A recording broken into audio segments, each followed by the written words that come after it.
so far we have discussed the cases in which the viscous dissipation is not important.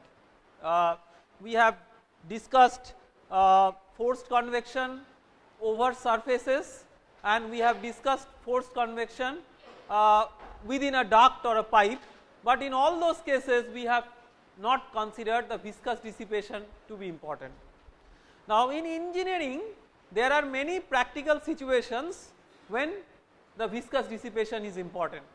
So we will now try to analyze one or two example scenarios where the viscous dissipation becomes important.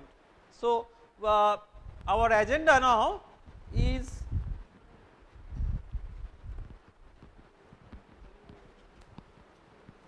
some cases in which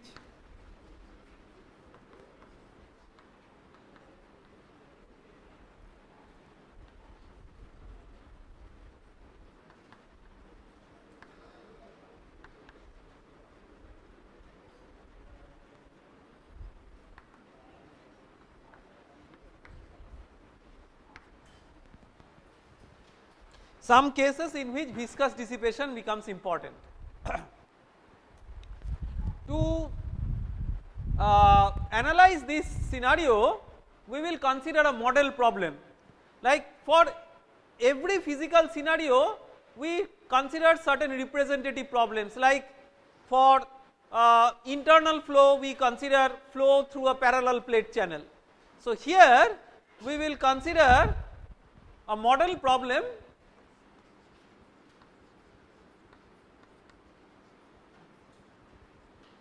which is called as Couette flow.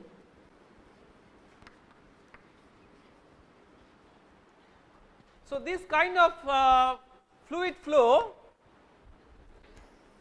is often discussed in fluid mechanics in this particular fashion. Let us say you have two parallel plates. This is a very simplistic representation of the scenario. You have two parallel plates separated by a narrow gap of h. This gap is narrow, and there is a relative translational motion between the two plates. That means, let us say the top plate is moving towards the right with a velocity u1 and the bottom plate is having 0 velocity. Okay. That means there is a relative velocity.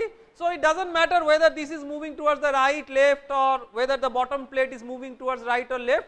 Important message is that there is a relative motion between the two plates.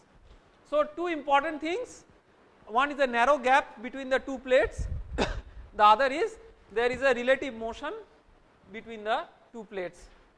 Now I mean, many times, you know, when things are introduced through lectures, often we do not ask ourselves a question that why this situation, why we are studying this problem. When Couette flow is first introduced in say fluid mechanics, have you ever thought that, have you ever seen somebody pulling a plate in a fluid? I have never seen. I do not know whether you whether you have seen. I mean, there are situations when which are similar to this, but exactly this situation where you have two parallel plates separated by a narrow gap, somebody is pulling one plate relative to the other. I mean, this kind of scenario is not very commonly seen, but then why are we studying this? So it is not that this kind of scenario is absolutely not there in practice. I mean, this kind of scenario is there, but what I want to mean is that it is not a very common industrial scenario. Like flow through a pipe is a very common industrial scenario. Like if you go to any process industry, power industry, you will see that there are lots of pipelines and fluid is flowing through a pipe. But in those industries, you will not see that somebody is pulling a plate relative to the other within a fluid. So what is the motivation? So I will like to give you a motivation behind this. So I will give you one fundamental scientific motivation and one practical engineering motivation, and we will merge those motivations together to see that why such a flow is very important in the context of fluid mechanics and heat transfer. Now, as mechanical engineers, you must be familiar with bearings, right, or you at least you have heard about bearing, the term bearing. So if you have a shaft, at least you know what is a shaft, right. So if you have a shaft which is rotating and transmitting power, now to support that shaft you require a bearing. So let us say this is a shaft which is rotating, say clockwise, anti-clockwise, whatever, at a with a particular angular velocity. Now this may be the rotor, but this may be a stator, just an outer casing to support the shaft. Now we have actually magnified this figure. This gap is very, very small, very, very small, but at the same time this gap is finite. Why this gap is finite? Because during the rotation of the shaft, I mean it will acquire certain eccentricity at certain times, and there is always a tendency that the shaft may be in contact with the bearing, then there will be metal to metal contact. So that should be avoided. So in between, to avoid that high friction through metal to metal contact, a lubricating oil is kept. See, this is practical engineering, you must understand this. Always I mean the issue would be that we at the end in heat transfer we will boil down the situation to mathematical equations, solution of the mathematical equations and all, but we should cast a model practical problem towards that direction, not that we are just as mathematicians interested to solve those problems arbitrarily. So you have oil here separated by this gap. Now this gap is very small. When this gap is very small, then what happens? Then the effect of curvature of these two is not important. This effect of this curvature will be important when this gap is relatively large, but when the gap is relatively small, then the effect of curvature is not important. When the effect of curvature is not important, we can model this by almost like a flat surface, this by another flat surface separated by, so if this distance is R2 minus R1, where R2 is the radius of the outer and R1 is the radius of the inner, then this is R2 minus R1, and the inner one is having a velocity which is what? Omega into R1, where omega is the angular velocity. So this is having a translational velocity omega into R1, the upper one is having no velocity and there is a narrow gap. So you can see that this problem, which appears to be hypothetical, is actually a very practical engineering problem. One has to have the mindset towards understanding the problem in this way. Now this is of course the practical way of looking into this problem, but this problem also has a very fundamental scientific insight, because of which this problem needs to be studied carefully. So far you have seen that. Now can you tell whether this is an internal flow or an external flow? This is an internal flow, because eventually these two plates form a channel. How is the flow driven? When you have two plates in a channel, or two plates forming a channel, and there is a fluid which is flowing past the flowing between the two plates, then how is the flow actuated? In the previous examples we have seen that the flow is actuated by a driving pressure gradient, that is called as a pressure gradient driven flow or pressure driven flow. Here there is no pressure gradient. Of course you can create a pressure gradient, but we will consider a simple quiet flow when this pressure is P0, this pressure is also P0. That means there is no pressure gradient, but still there is a fluid flow in between the two plates. How? This is driven by shear. So this is a classical example of a shear driven flow. So just like we have a classical example of a pressure driven flow, this is a classical model problem of a shear driven flow. And in many physical scenarios, shear is a very important dominating mechanism. So if shear creates a flow, what is the signature of that flow, that can be studied by this very simple problem.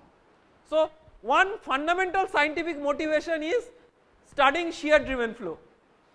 So in any practical scenario, starting from engineering to biological applications, wherever there is a shear driven flow, you can consider this model problem and start with that. On the other hand, as a mechanical engineer, the problem of lubrication in bearings is very important, and then for such problems you can first start with the fluid mechanics and then of course heat transfer, because see in one way this narrow gap, how this narrow gap manifests in the analysis of the problem. Of course here we have discussed that if the gap is narrow, then this curvature effect may be neglected, but that is not all, because even if the curvature effect is not negligible, you can analyze this problem taking the curvature into account. That is not a very big thing, but the narrow gap means, see what is the velocity gradient, what is the order of magnitude of the velocity gradient. Order of magnitude of the velocity gradient is u1 by h, and if you recall the viscous dissipation terms, the viscous dissipation terms scale with square of the velocity gradients. So your viscous dissipation term will scale with this. So if this is small, then this will be large, and then viscous dissipation will have a big role to play. So what will viscous dissipation do? It will convert the viscous effects or shear between the work done due to shear between various fluid layers irreversibly into intermolecular form of energy or internal energy that will rise the temperature. We have shown during our derivations that it will trivially rise the temperature. It is trivial heating and not cooling. So just like if you rub your palms, you do not expect that your palms will get cooler, right? You expect that these will become hotter. So the same mechanism works here, and when it becomes hotter, then that means that will act like a heat source in this oil, okay, and when there is a heat source in the oil temperature may rise, and that might have several practical consequences in the performance of the bearing. So it is important to understand that what is the temperature distribution within this system. So that is our motivation. So as we have seen that in convection, when we are interested about the temperature distribution, we first start with the fluid mechanics analysis, because we need to get the velocity field, and we will use the velocity field to get the temperature field. So we will consider this model problem.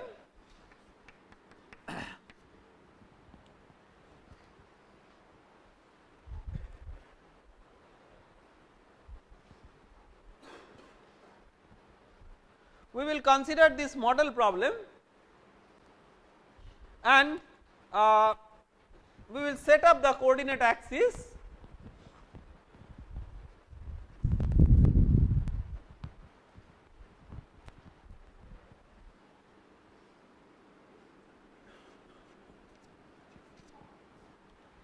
Y axis like this.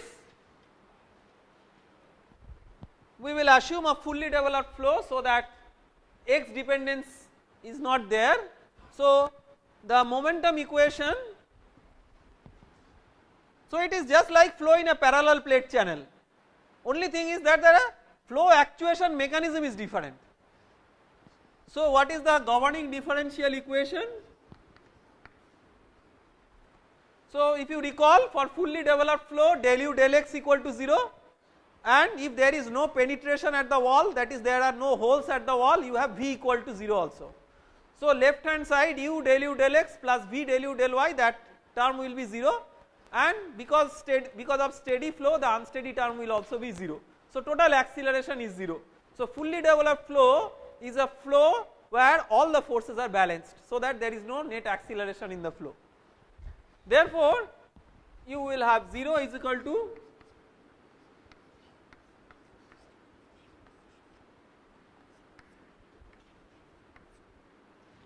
so I will write dp dx instead of del p del x.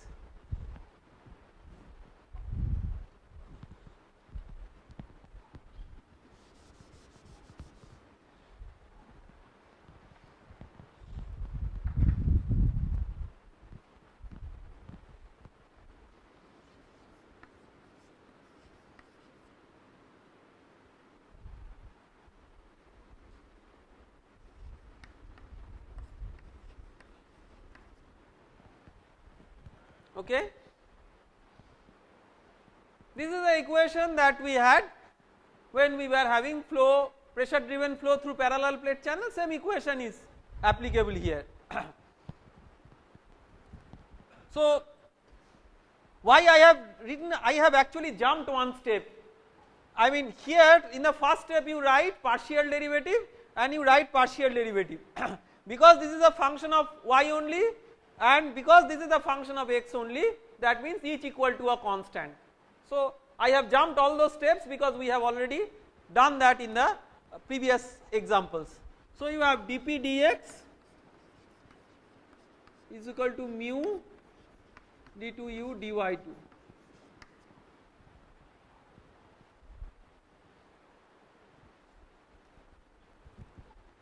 is equal to a constant, right.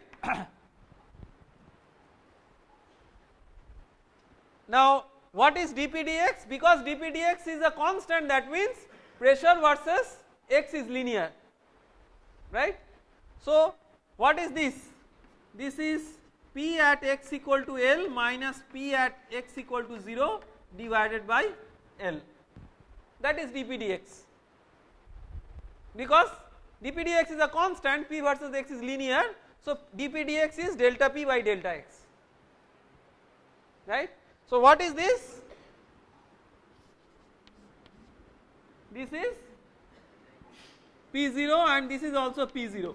This is called as simple Couette flow, but it is not necessary that you have a Couette flow where the pressures at the inlet and the outlet are always the same.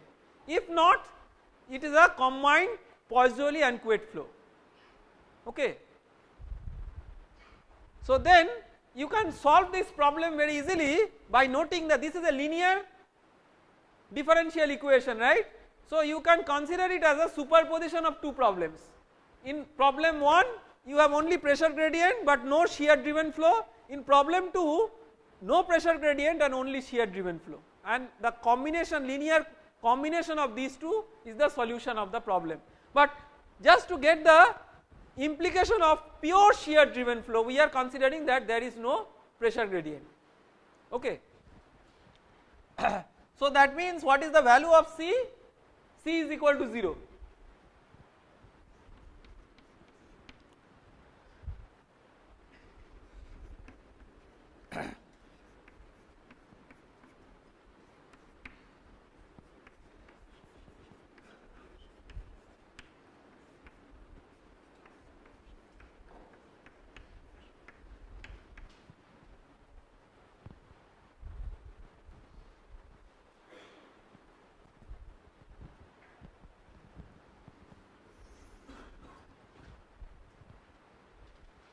So, u equal to C1y plus C2. So, you apply the boundary condition at y equal to 0, u equal to 0, that means C2 is equal to 0, and boundary condition 2 at y equal to h, u equal to u1. What boundary condition is this? This is no slip boundary condition, right. So, no slip does not mean 0 velocity of the fluid, no slip means 0 relative tangential component of velocity between the fluid and the solid boundary, okay, and that originates from viscous effects. So, at y equal to h, u equal to u1, that means U1 is equal to C1H, that means C1 is equal to U1 by H. So the velocity profile is U equal to U1 Y by H. So what is du dy? What is the rate of deformation of fluid in a, say in a plane like this, that is del v del x plus del u del y, right. So here there is no v, so it is basically du dy. So this is the rate of deformation. So this is the rate of shear. So rate of deformation is U1 by H, which is a constant. That means if somebody prescribes a rate of deformation, then you can use that rate of deformation to model this problem, because if the rate of deformation is given and the gap is given, you can find out what is U1. Say rate of deformation, the value is given. If the value is given a particular gap, you can find out what is U1. So with that boundary condition, you can simulate a practical situation where the flow is purely driven by shear of a given magnitude. Okay. So this is the magnitude of that shear. So that is why this is a pure shear driven flow. Now next what we will do, this is the fluid mechanics part of the problem. Next we will analyze the heat transfer part of the problem. So let us say that this is isothermal, T is equal to T0 is the bottom plate and T equal to T1 is the top plate,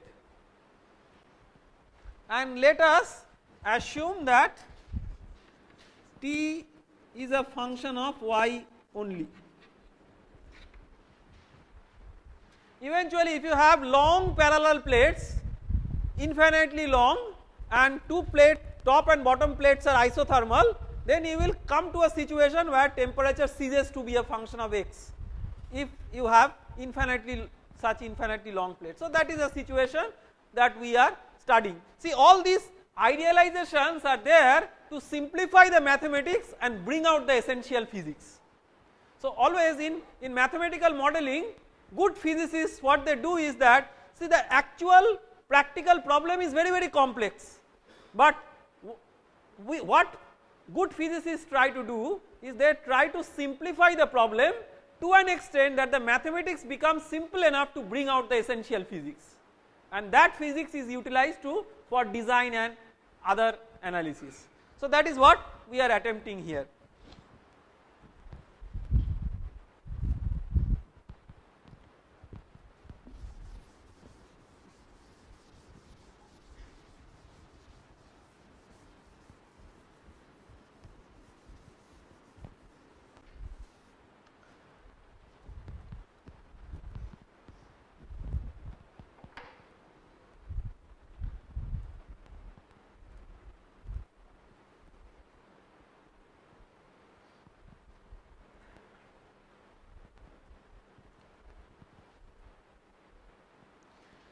Now for the heat transfer part of the problem, we need to solve the energy equation.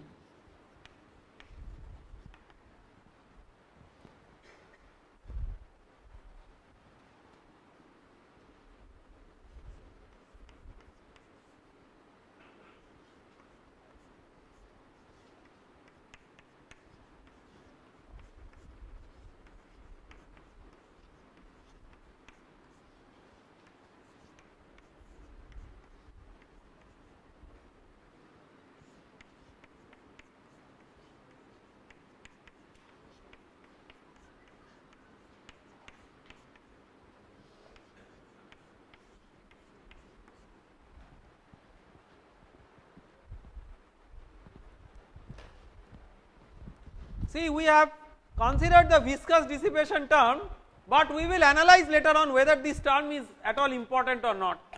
This term we have kept in the analysis because at least it has the potential of being important, because h being small, the square of this may be large. So that gives the motivation of keeping this term in the analysis.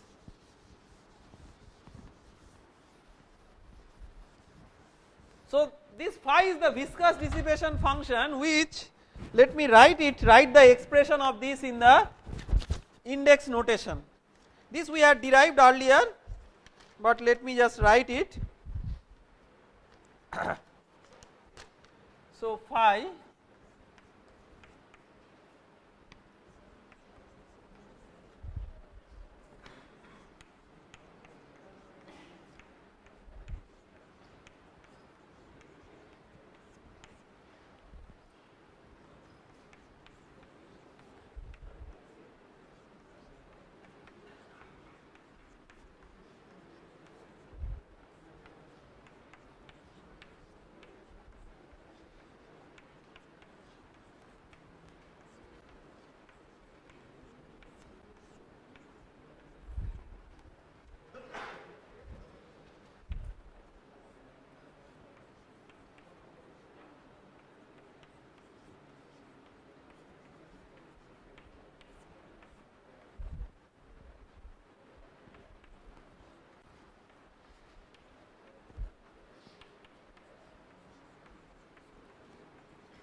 So this we had derived earlier. Can you recall that what are the assumptions under which this is valid? This is not a general, for any general situation, this is not the expression for viscous dissipation. Yes?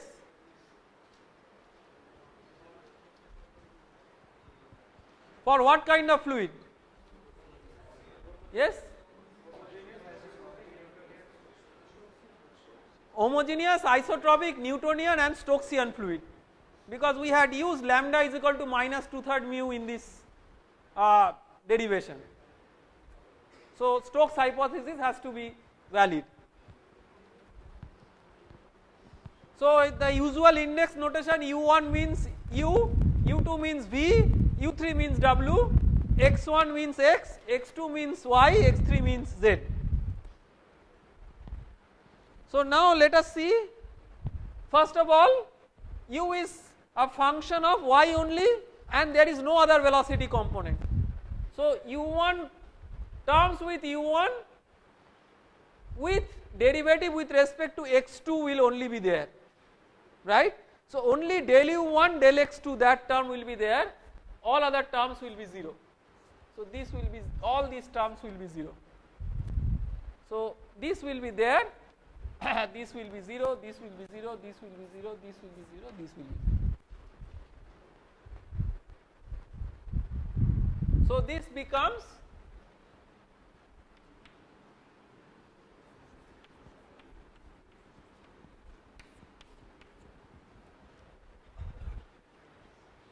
for this particular problem.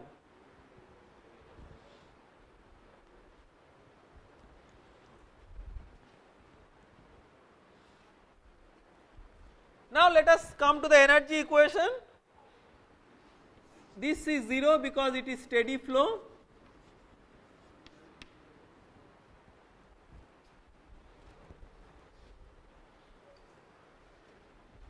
T is not a function of x, so this is 0 and this is 0 because V is 0.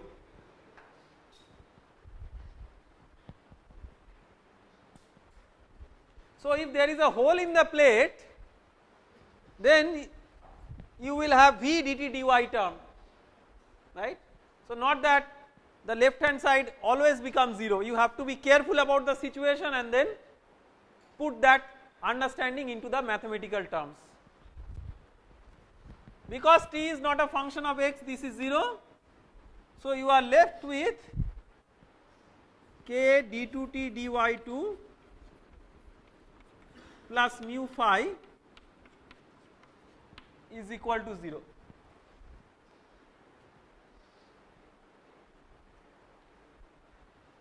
What is this phi? Phi is du dy square, du dy square. So this is u1 square by h square. So d2t dy2 plus mu u1 square by k h square is equal to 0. This is our governing differential equation. Now for the boundary conditions we have to assume one of the plates to be hotter than the other. Let us take the example that T1 is greater than T0. If the two plates are at the same temperature, then it is not an interesting problem for heat transfer. But even then we will see that if the two plates are at the same temperature, there is some interest in the heat transfer scenario because of the existence of this term. So there is a heat source.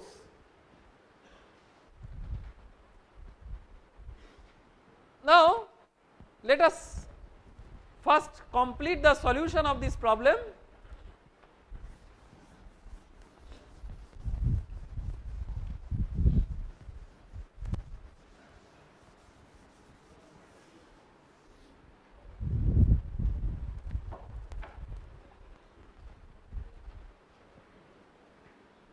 So let us integrate it once, dt dy plus mu u1 square by k h square y is equal to C1.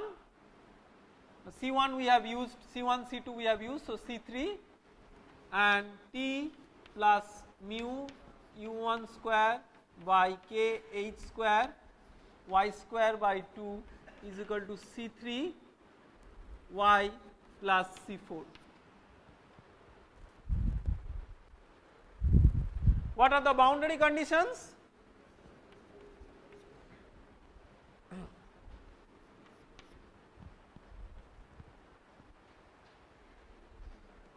At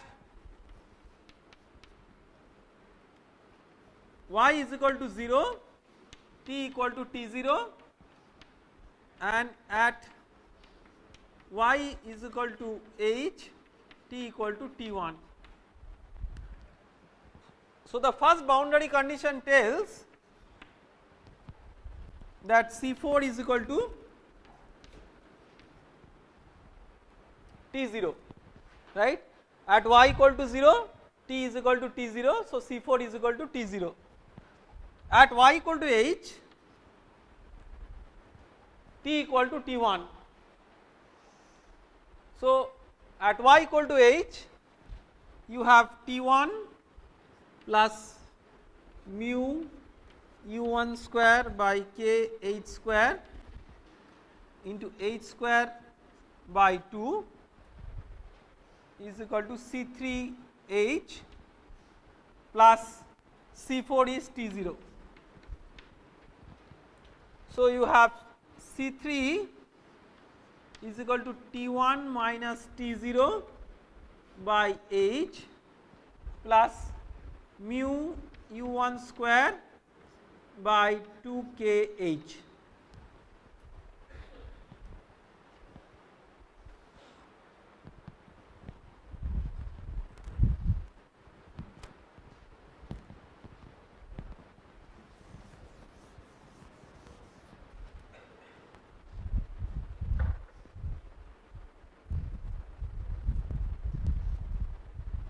So the solution is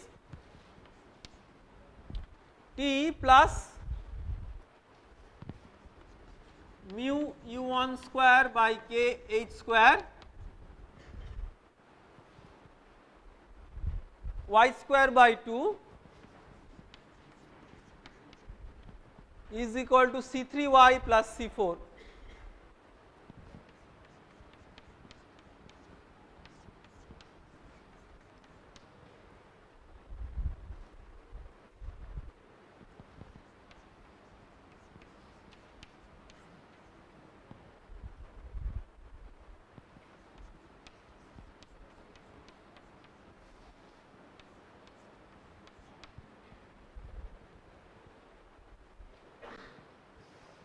So we can write T minus T0 is equal to T1 minus T0 into y by h plus mu u1 square by 2k into y by h minus y square by h square.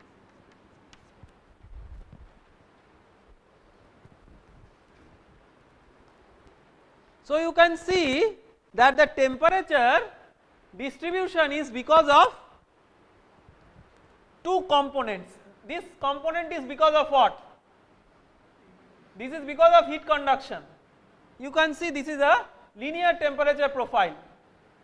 This is because of heat conduction and this is because of viscous dissipation. So the net change in temperature is due to a combination, and here a linear combination because the governing equation is linear, is because of a combination of heat transfer due to conduction plus heat transfer due to viscous dissipation. Now what is the matter of our interest is to calculate the heat flux. So what is our intuition?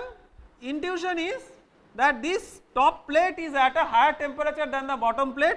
So heat has a natural tendency to flow from the top plate to the bottom plate, right. That is the common intuition. Now let us see, let us find out what is the heat flux. So dt dy, dt dy is T1 minus T0 by h plus mu u1 square by 2k into 1 by h minus 2y by h square.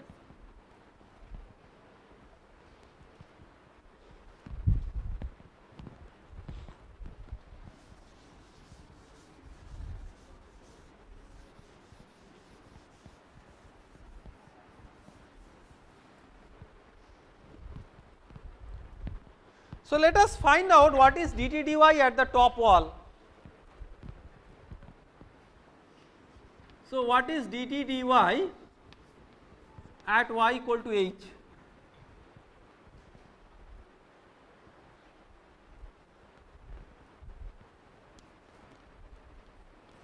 First term is due to conduction and then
something which is non-intuitive.